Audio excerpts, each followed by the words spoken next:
had dealt with an ex that had addiction problems, and then I realized Steven had addiction problems, and it's something that I kind of have been like, where was I involved in this? And I had to take some steps for myself to realize, like, you know, I was able to help one, and I wish I could have been that for the other, but it's also not my job to do that.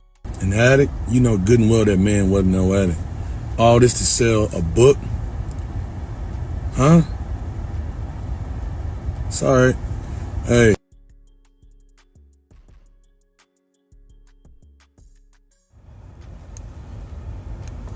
Thought people were stupid, girl. They ain't. You took good kindness for weakness. You did. He made all his friends and his family, his closest people, sign an NDA to attend his funeral. His mama. You made his mama sign an NDA to see his body. We all know Twitch Boss's passing hit everyone hard and came as a massive shock to the community. But now his widow, Allison Holker, and her diarrhea mouth got us dealing with a whole new type of crazy. She came out revealing very intimate details from Twitch's private journal as she tries to distance herself from him and milk him dry one last time to get all the money that she can. And Twitch's family is having none of the BS this time. And his sister just exposed her for not only lying and hiding what really went down, but also being the one who forced Twitch to end himself. And it has also been revealed that the gun that he used was actually all science, and she tried to hide this fact from public. Twitch and his wife had just celebrated their 9th anniversary, and he posted a loving message on the grid and shared some photos from their wedding day. To everyone, it looked like Twitch and Allison had the perfect happy relationship, and this man was really looking forward to starting a new chapter. That's why for his family and friends, it was difficult to accept that he decided to end it all in the way he did. But what really made everything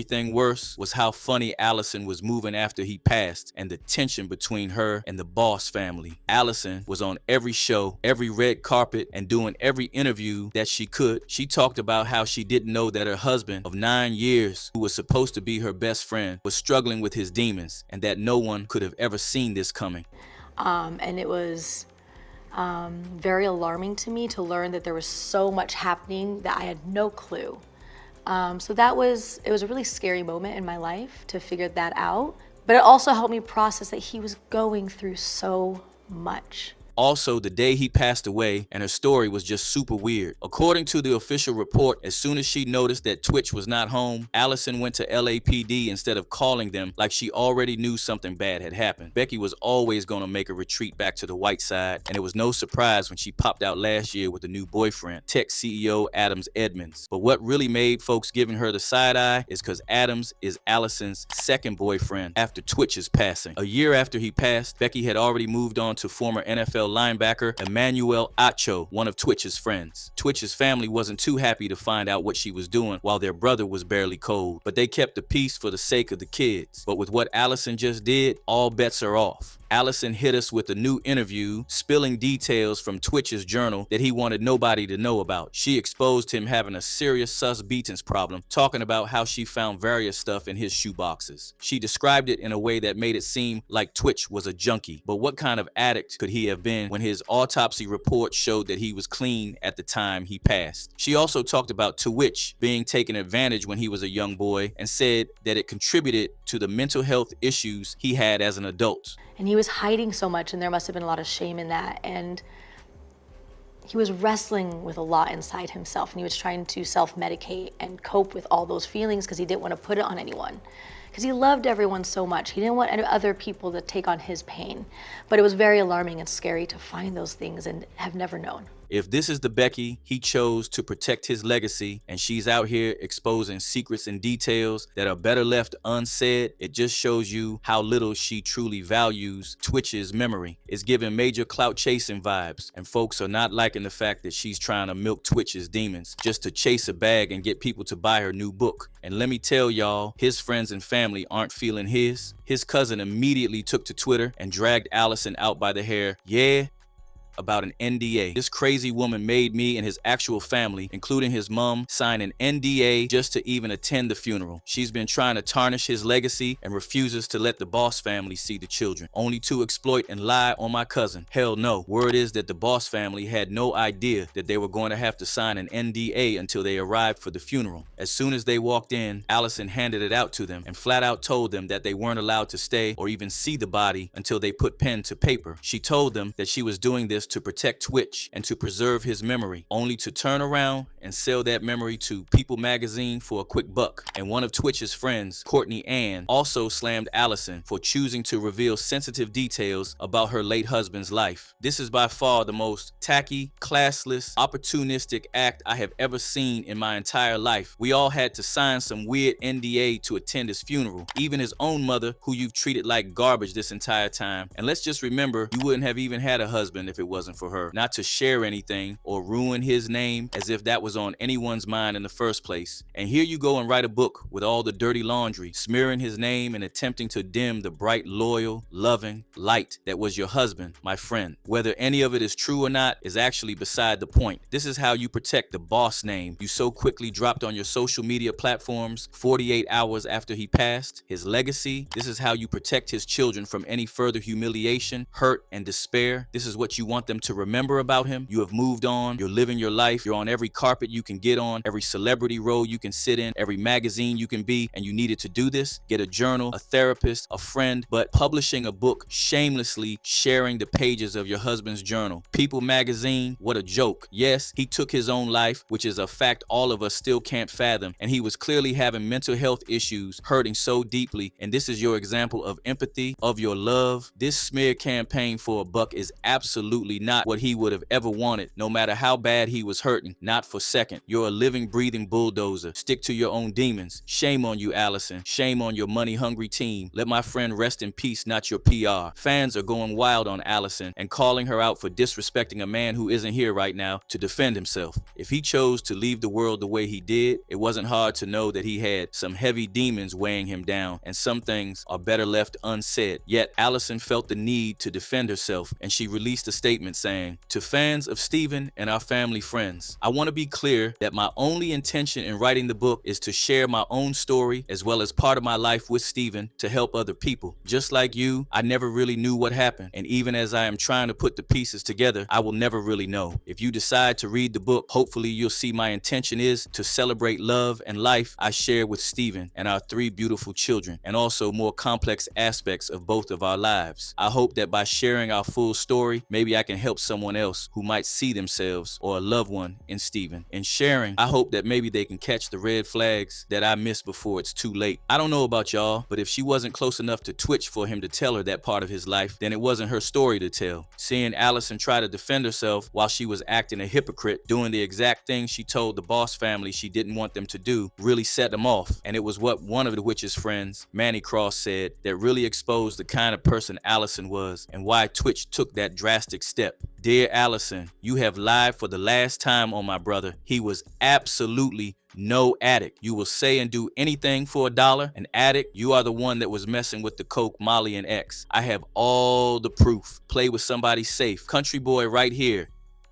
Every person who knew him knows you're lying and have been doing dirty crap for a long time. Should I post our last conversation? Try me. You have no idea what I have to post. Here's a few questions I have for you though. Why did you make his mom sign an NDA to see her son's body? Why did his closest friends and family sign NDA to attend his funeral? Why did you lie at the funeral about how every day was magical? It wasn't. He told me everything. You had to try and demonize Nelson, and now I see why. You demonize anyone in his life that found out the truth about you. You will say his friends aren't his friends. You will discredit anyone that knows the truth. You're a toxic woman, and I truly believe he would still be alive had he not been married to you. My only regret is telling him to work on it with you for the sake of the kids when he talked to me about leaving you. I just didn't know the full truth, just like everyone that supports you. We were both in the same situation, married to toxic narcissists that love black men as a fetish, that will lie and cry wolf and twist narratives and so-called evidence innocence to be a victim and make $1. We didn't have our dads the way we wanted, so we persevered through the bull to be the best fathers we could. Today is the last day you do this. I was contacted about a TV show last year, and after sending their condolences about me losing Steven, guess what the producer said about you? The same thing all of them say about you. You're a money-hungry, lying narcissist that will play victim and say and do anything for $1. Last question. Wasn't it your gun that was used? Keep playing with my brother's name. This is the year of truth. Everything is offline, nothing off limits. Ever since he passed, folks have been saying that something ain't right. And what Allison didn't know is that she just exposed herself wide open. She's told people 2 very different stories when it came to tWitch. He said that the reason why Twitch's family and friends kept quiet for so long was cause Allison threatened to punish the Boss family if they spoke up and contradicted what she was saying by keeping Twitch's kids away from them and filling them kids' heads with lies about the family. But the entire time that we were asked to sign that NDA, the rhetoric was that we were doing so to protect his legacy. And as I stand today and I hear what's in the news and I see what's going on today, I refuse to believe that NDA, the reasons why we were asked to sign the NDA had any merit, because there's nothing that happened today that was meant to protect his legacy. And, sadly,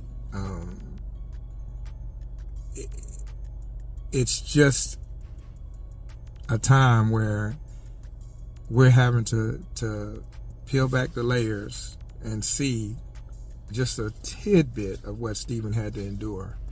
But we know exactly who you are. We see you. We dialed you up. And at the end of the day, you can act like however you want to act. You can be as Hollywood as you want to be, but you still got to live with yourself. Do you like what you see in the mirror? A liar? A narcissist? For what?